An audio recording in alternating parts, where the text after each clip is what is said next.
अमिताभ बच्चन भारतीय फिल्म जगत बॉलीवुड के अभिनेता और प्रसिद्ध हिंदी साहित्यकार हरिवंश राय बच्चन के सुपुत्र हैं। 1970 के दशक के दौरान उन्होंने बड़ी लोकप्रियता प्राप्त की और तब से भारतीय सिनेमा के इतिहास में प्रमुख व्यक्तित्व बन गए। कोरोना पॉजिटिव पाए गए अमिताभ बच्चन पहले से ही कई गंभीर बीमारियों से जूझ चुके हैं।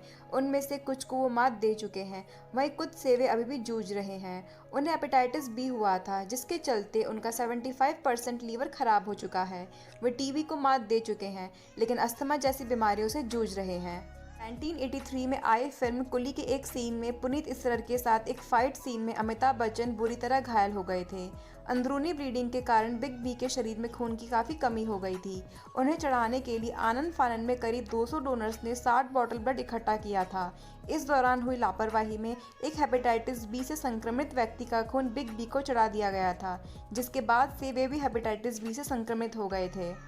कुली के दौरान अमिताभ बच्चन को मिली चोट बेहद खतरनाक थी। कुछ साल पहले उनके पेट में प्रॉब्लम हुई थी। डायवर्टिकुलाइटिस ऑफ स्मॉल इंटेस्टाइन नाम की इस बीमारी को ठीक करने के लिए अमिताभ बच्चन ने सर्जरी कराई थी।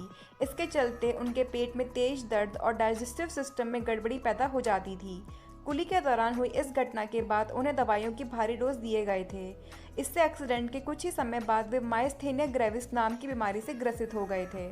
अमिताभ बच्चन ने एक इंटरव्यू में बताया था कि हेपेटाइटिस बी वायरस के इन्फेक्शन ने उनके लीवर पर क्या असर डाला है।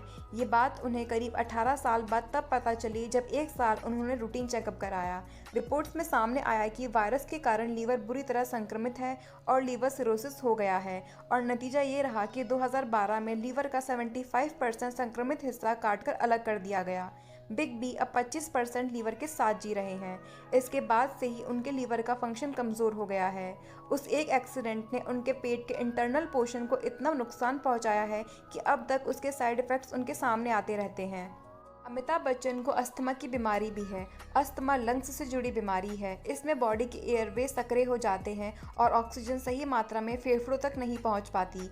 अस्थमा अटैक तब आता है जब धूल के कण ऑक्सीजन ले जाने वाली नलियों को बंद कर देते हैं। अमिताभ बच्चन ने इंटरव्यू में कहा था कि साल 2000 में उन्हें टीबी डिटेक्ट हुआ था।